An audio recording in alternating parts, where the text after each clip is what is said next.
tayo ditong crabs na maliliit. Maliliit siya, pero sana mataba. Pwede na yan. Yung suwahe. Ayan. Pwede na yan. Gagawin natin butter garlic. Meron din tayong green shell. Ito na yung aming ulam ngayong araw. Butter garlic. Ihahatid ko muna yung dalawa papuntang kapilya kasi alas 8 ng umaga ang pagsamba ng kabataan.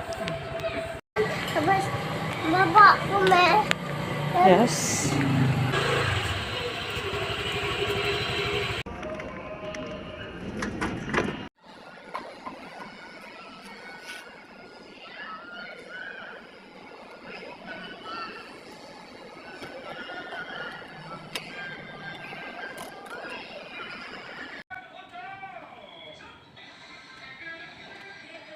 Pa-out na sana ako ng trabaho pero meron ako nasilip na vlogger doon sa loob kaya niyaya ko yung mga kasama ko para makapagpa-picture. Siyempre, matik yun. Nagpa-picture kaagad kami. Nagpa-picture pa nga kami dito kay Sir Jose Guanzon. Maraming salamat.